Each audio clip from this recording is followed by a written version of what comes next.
Good morning, students. Yesterday we have done the numericals based on the electrostatic chapter. I have given the questions that of 3 marks and the 5 marks also to you, multiple choice question answer and the true false question answer to you. So in the revisional part, I hope that you are doing all the questions. In the revisional part, today we will do the numericals based on the electrostatic chapter. So I have written the statement. You can write the statement in your notebook also. So first question, that electric field intensity at a point on axis of a dipole at a distance of 20 centimeter from the center of the dipole is 0.015 Newton per coulomb. Okay. When the distance of the point from the center is made double to its initial value, the electric field intensity is reduced to 0.001 Newton पर coulomb. So calculate the length of the dipole. तो देखिए इस question में हमें क्या given है.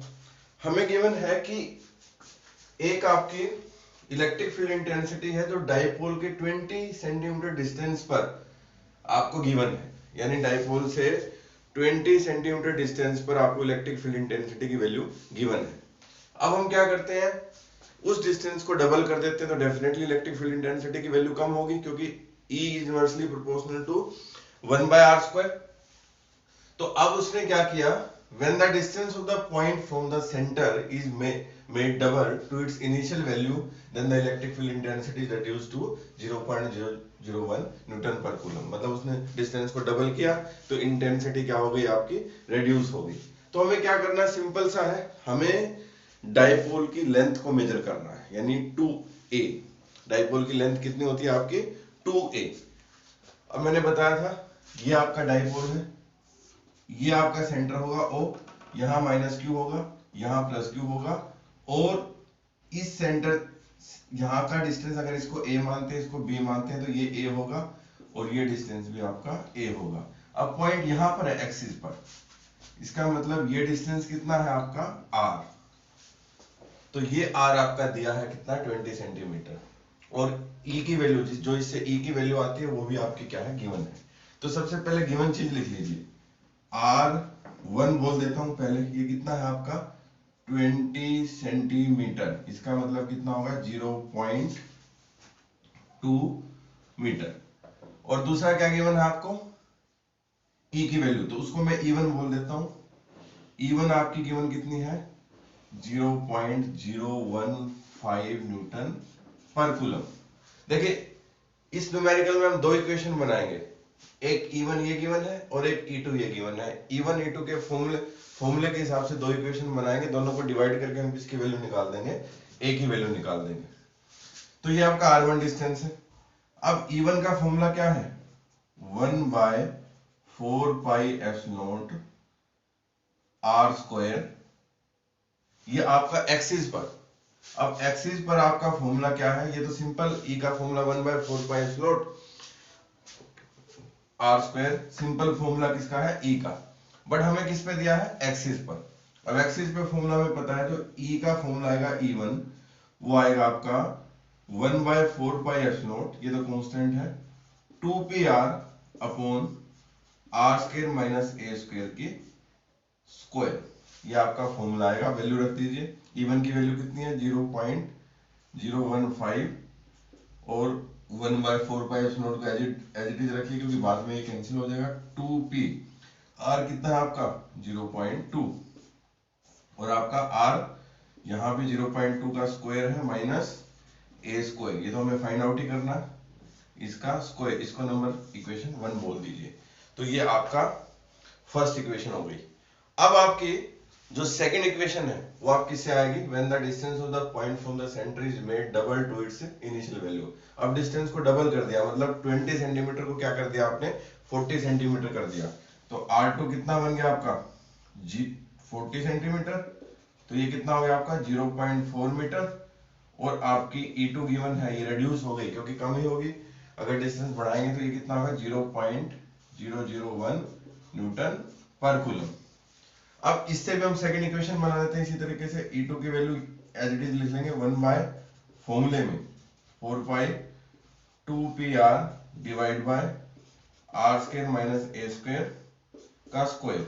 अब यहाँ पर e2 की वैल्यू कितनी है 0.001, ये 1/4 pi epsilon naught as it is 2p, r की वैल्यू कितनी बन गई आपकी 0.4 अपॉन 0.4 का स्क्वायर माइनस a स्क्वायर इनका होल स्क्वायर।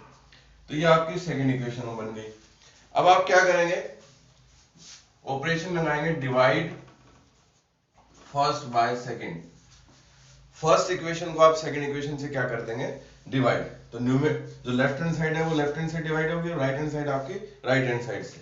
तो देखिए कितना आ गया 0.015 डिवाइड बाय 0.001। अब यहां पर देखिए जब आप इस इक्वेशन को इस इक्वेशन में डिवाइड कर लेंगे तो ये 2p कॉमन है, ये कैंसिल हो जाएगा आपका, ये 2p और ये 2p कॉमन है कैंसिल हो जाएगा, और ये 1/4 पाई एप्सिलॉन नॉट ये भी कैंसिल हो जाएगा। तो आपकी जो फाइनल टर्म बचेगी वो बचेगी आपकी क्या इक्वल टू 0.2। ये तो आपका इसका हो गया, और उसके साथ क्या आ जाएगा आपका 0.2 के साथ ये डिस्टेंस, तो ये कितना हो जाएगा 0.4 का square minus a square upon, बेटा इसके बाद कॉन्सेप्ट इतना ही था, इसके बाद आपकी सिंपल कैलकुलेशन है, और नीचे क्या आ जाएगा आपका 0.4, ठीक है, और आपका 0.2 का स्क्वायर माइनस a स्क्वायर। अब हमें इसकी कैलकुलेशन करनी है, और कैलकुलेशन करके आपको किसकी वैल्यू है a की वैल्यू निकालनी है। तो जब आप इसको कैलकुलेट करोगे तो a की वैल्यू आएगी करीबन 0.114 metre after the calculation, but हमें किसकी वैल्यू चाहिए 2a की। तो लेंथ ऑफ डाइपोल कितनी है 2a, मतलब ये डिस्टेंस कितना है आपका 2a। अब जो लेंथ ऑफ द डाइपोल है वो इससे डबल कर देंगे तो आपका 0.114 इंटू 2, तो ये वैल्यू करीबन आएगी आपकी 0.228 मीटर। इसका मतलब लेंथ ऑफ डाइपोल कितनी हो गई आपकी 0.228 मीटर, ये आपकी क्या है लेंथ ऑफ डाइपोल। तो आपका ये न्यूमेरिकल था, इस तरीके से आप न्यूमेरिकल को परफॉर्म करेंगे। अब हमारा जो सेकंड न्यूमेरिकल है, ये सेकंड न्यूमेरिकल भी देख लीजिए। A large non-conducting surface is there with surface charge density 5 microcoulomb per meter square.